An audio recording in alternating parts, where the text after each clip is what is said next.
With so much social media, internet cookies, targeted ads, and commercials promoting consumerist culture, how does one decide on what to buy? How does someone know they are buying a quality product or are just being swept up in the latest TikTok microtrend? From tomato girls to the TikTok shop to Temu, it appears capitalism and overconsumption are alive and well. Imagine my surprise when the opposite topic started trending: de-influencing.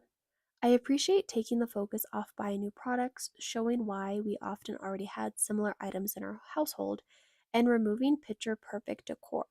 It was lovely to see some dated kitchens and the clutter of well loved homes.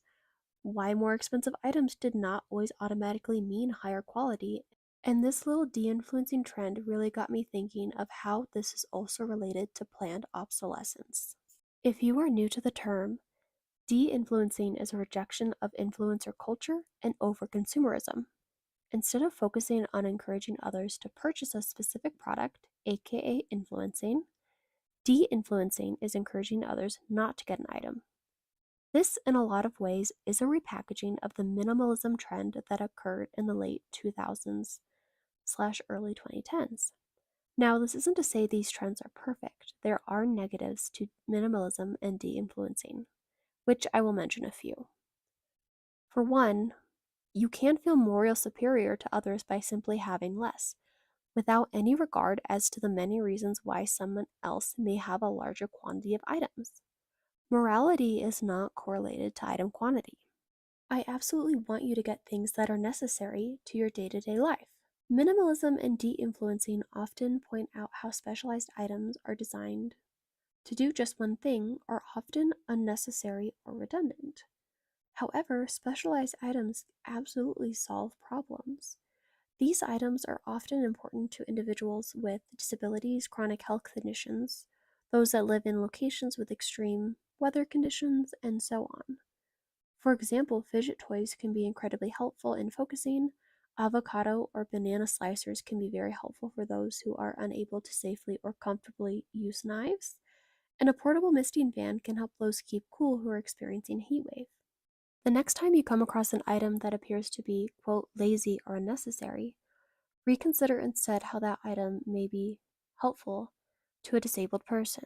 In addition to being necessary, items can absolutely bring joy. My many hours in Animal Crossing New Horizons can attest to that. This is more of a reminder to be mindful when making purchases so you do not have buyer's remorse later, while feeling empowered to make those necessary purchases.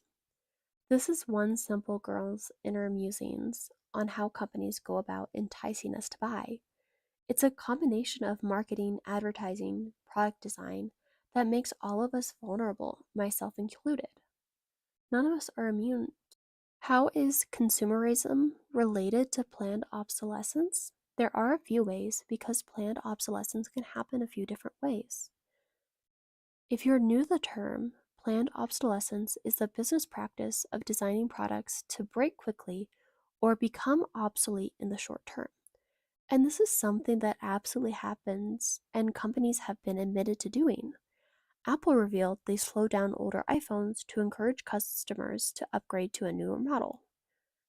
Becoming obsolete can also be a feature of a product, such as with single-use disposable cameras. It can also come down to quality, items breaking sooner than expected or making repairs more costly than the item itself. Now, planned obsolescence is not only related to physical products. Planned obsolescence can also be perceived. Trends can create impressions that items are obsolete, even when they are still perfectly fine.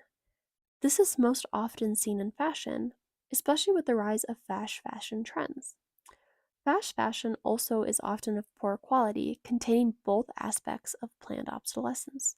Item quality does not last as long while simultaneously becoming out of fashion and untrendy. Trends can happen in any industry. Why are there so many farming sims recently? And it can happen on larger ticket items as well, most notably the car industry, pushing newer models every single year. De-influencing is in direct opposition to planned obsolescence of perception.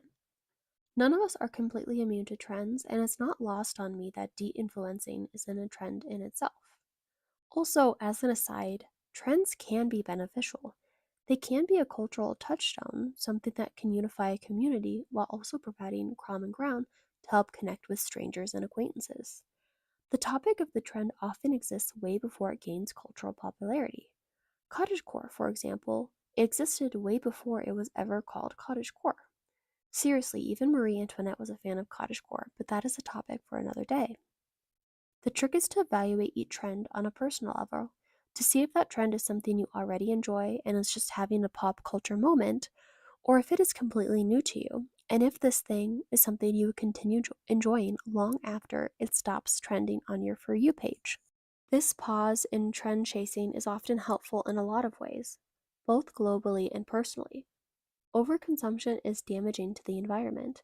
It can cause us to clutter our homes with items we regret buying, accidentally hiding things that would bring us more joy, such as a beloved skirt that gets tucked away in a closet or an anticipated book hidden away on a shelf.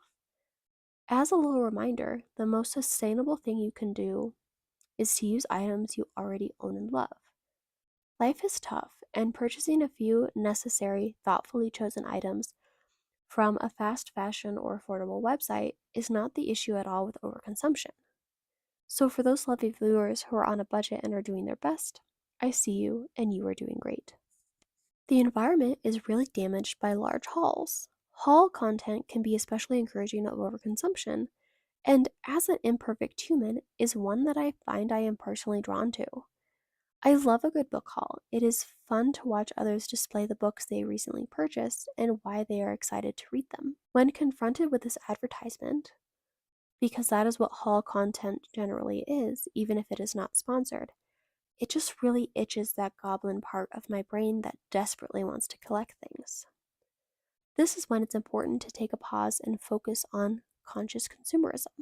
Conscious consumerism is the buying practices driven by a commitment to making purchasing decisions that have positive societal, economic, and environmental impacts. This will look different for everybody depending on your own budget, time constraints, and knowledge.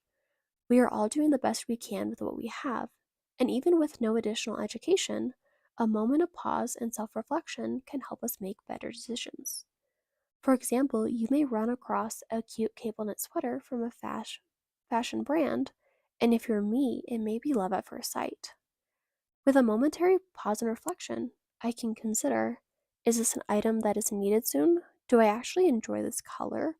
Or am I just swept up in the strawberry girl trend? Is this something I have the opportunity to find at a thrift store? Do I have the budget and time to save for a similar cable knit sweater that has a higher wool content for greater durability and is ethically sourced? Purchasing this item may be a yes for you, and rightly so if your finances are tight, you just moved to a colder climate and need more weather appropriate clothing. Or it might be a no if you realize there are already multiple cable knit sweaters in your closet that you love, or you decided to do some research and saving for an ethically sourced version is an available option for you. There isn't one set way to be a conscientious consumer. Also, this focus on sweaters isn't coincidental. I've been really intrigued by the online discourse of sweater quality when Ben Schwartz recreated this still from When Harry Met Sally and Mina Leigh's video on the topic, which, if you are interested in learning more about what constitutes a quality and ethically made sweater, I highly recommend. A personal example for me of being a conscientious consumer is when Fae Farm came out. As a lover of all things cozy, farming, and magic, this game checks all the boxes of what I should love in a video game. Plus, there is a wide range of character customization, positive reviews from content creators I admire, and I was able to afford the $60 price tag. It seemed like a no brainer to purchase. But I didn't. Why? Unfortunately, I knew I did not have the time to sink hours into a brand new game. I was still working on my Tears of the Kingdom playthrough, I had work travel coming up, I already had many other unplayed games in my backlog. Guilty. And it did not make sense to purchase a full price game only for it to collect dust and remain unplayed, and for me to see it go on sale later when I'm actually able to play the game. More often than not, I am imperfect in my own efforts to curb my own consumerism, but this was just one little example of a time I was successful, and I was gonna pat myself on the back. So thank you guys so much for watching my little video. I would love to hear your comments below on examples where you've done stuff like this or have suggestions. And if you feel like sticking around, please consider subscribing. Or not, you can do what you want in life.